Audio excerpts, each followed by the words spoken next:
கார்த்தீஸ்வரன் இயக்கத்தில் உருவாகியுள்ள திரைப்படம் நிர்வாகம் பொறுப்பல்ல. நாயகன் கார்த்தீஸ்வரன் பல வழிகளில் மோசடி செய்து ரூபாய் 5,000 கோடி சம்பாதிக்கிறார். அந்த பணத்தை எடுத்துக்கொண்டு வெளிநாட்டுக்கு பறந்துவிட நினைக்கும்போது போலீஸ் இன்ஸ்பெக்டர் ஸ்ரீநிதியிடம் சிக்கிக் கொள்கிறார்.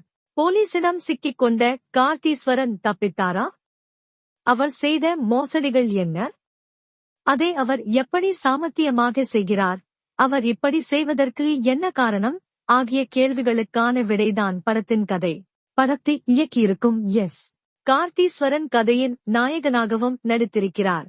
அப்பாவி முகம், சாதுவான தோற்றம் என்று சாதாரணமாக வலம் வரும் கார்த்தீஸ்வரன் செய்யும் மோசடிகள் அனைத்தும் அடங்கப்பா ரகங்களாக அதிர்ச்சியளிக்கிறது.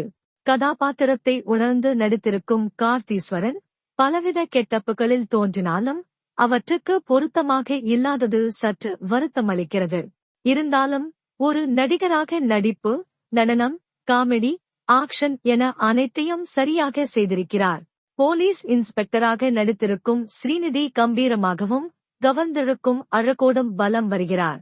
கார்த்தீஸ்வரனின் மோசடி குழு உறுப்பினராக நடித்திருக்கும் ஆதவன், லிவிங்ஸ்டன், பிளாக் பாண்டி, மிருதுளா சுரேஷ், அகல்யா வெங்கடேசன் என அனைவரும் கொடுத்த வேலையை குறையின்றி செய்திருக்கிறார்கள். ஸ்ரீகாந்த் தேவாவின் இசையில் பாடல்கள் ஆட்டம் போட வைக்கிறது. பின்னணி இசை அளவுக்கு அதிகமாக காதை கிழிக்கிறது. படத்தொகுப்பாளர் சஜின் சி. இயக்குனரின் வரிசைப்படி காட்சிகளை தொகுத்து கொடுத்திருக்கிறார். எழுதி இயக்கியிருக்கும் எஸ்.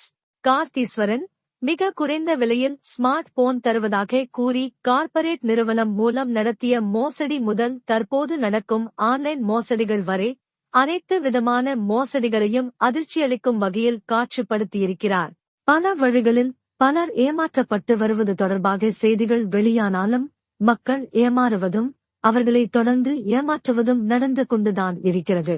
இதற்கு காரணம் என்ன என்பதை கமர்ஷியலாக காட்சிப்படுத்தியிருக்கும் இயக்குனர் எஸ். கார்த்தீஸ்வரன் இத்தகைய மோசடிகளில் சிக்காமல் இருக்க மக்கள் என்ன செய்ய வேண்டும் என்பதையும் சொல்லியிருக்கிறார். மேக்கிங், காட்சிகளை கையாண்ட விதம் ஆகியவற்றில் சில குறைகள் இருந்தாலும் தான் சொல்ல வந்ததை நேர்த்தியாகவும் சுவாரஸ்யமாகவும் சொல்லியிருக்கும் இயக்குனர் எஸ். கார்த்தீஸ்வரன் திரைக்கதையில் கூடுதல் கவனம் செலுத்தியிருந்தால் நிச்சயம் இன்னொரு சதுரங்க வேட்டை ஆடியிருக்கலாம்.